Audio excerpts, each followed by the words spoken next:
Hi guys, welcome back na naman to my YouTube channel, Kaprobinsyano Vlog. So guys, ngayon mayroon na naman tayong gagawing video dahil may tanong si Sir Romeo. Ayan. Alright. Sasagutin ko sir yung tanong mo. Ipapakita ko sa iyo. Ito, yung video pala.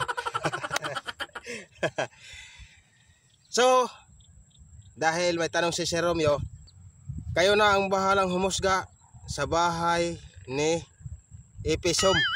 Epic Home.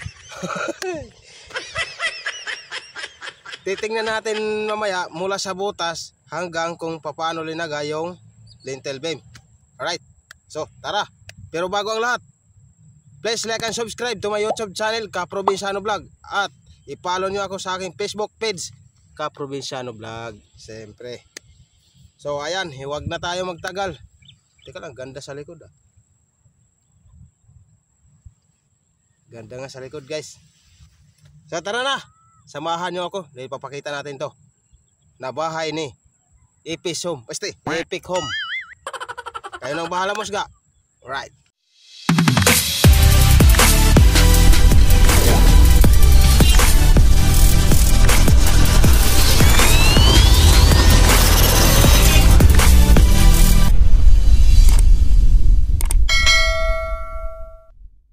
So puntahan natin ngayon yung hinuhukay nila na para dito sa bahay na lalagyan ng lintel beam. So ayan, nandito na tayo sa binutas nila na lupa. Ayan po sir, yung linalagyan ng poste na butas. Yan. Yun yung mga butas naman nasa gitna, yun yung lintel beam na sinasabi niyo po. Yan. Tingnan natin ang maayos. Ayan.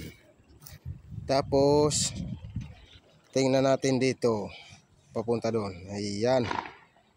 Yan, mayroon yan po sila tansi para hindi daw mag tupi-tupi magliko-hiko. Yan. Tingnan natin yung mga butas nila. Yan yung para sa poste.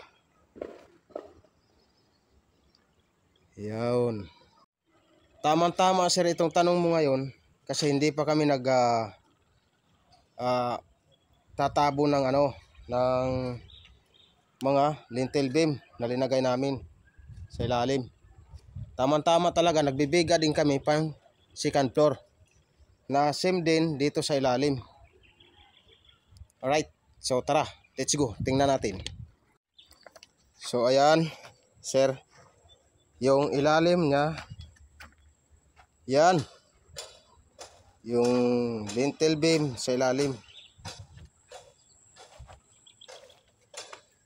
Yan sir, meron yan dyan. Yan, paikot po yan, meron. Yan. Malapit ng tabunan. Kasi po yung finish nito nandito pa sa taas. Pangatlong hollow blocks. Yan. So ang titingnan naman natin ngayon yung biga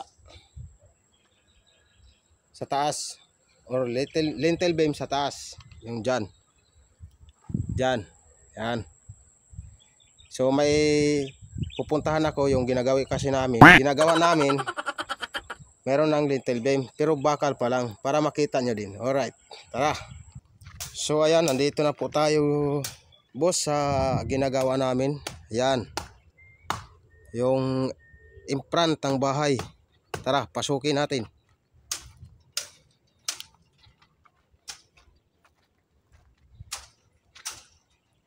Yan. Ito na, mataas. Yan. Yan po yung labasan or pintuan. Mataas pa siya kasi tatabunan pa yan dyan ng lupa kasi karsada doon. Yan, bali ililibil ito sa karsada doon. So tingnan naman natin yung lintel beam na sinasabi nyo po. Ayun, yan po siya. Actually, 50 po yung lapad niyan. 50. Kasi aangat pa po yan ng 5. Yan po is 40. Iangat ng 5 sa ilalim, iaangat sa ibabaw ng 5, bali 50. Yan. Zoom natin para makita. Yan. Yan po sa share. Yang tubo naman, yung tambutsuhan yan pataas. Joke lang. Hindi pa po pinaputulan ko kasi hindi pa naman namin linalagyan ng bakal. So ang importante mauna ito yung lintel beam na yan. Alright. Yan.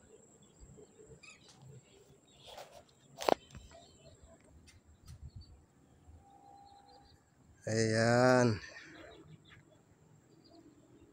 Uy, init ang araw pa. Tingnan naman natin sa taas para makita ng maayos. Yan po siya.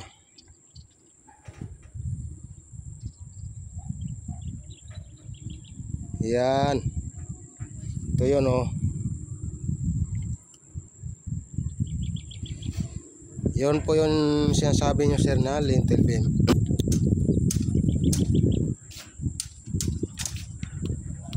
Actually hindi pa tapos kasi mayroon itong gitna galing doon papunta dito sa gitna na to, tapos papunta dito, tapos mayroon pa rin ito galing dyan sa hollow blocks na yan papunta dito. Mali magkakabangga sila doon, di biga dito na papunta dito or papunta doon. Alright. So yun lang sir, maraming salamat sa pagtanong mo. At kung may mga katanungan pa kayong iba dyan, magtanong lang kayo. Gagawa natin ng video. Kahit anong trabaho, videohan natin. Alright, see you next vlog. Bye bye.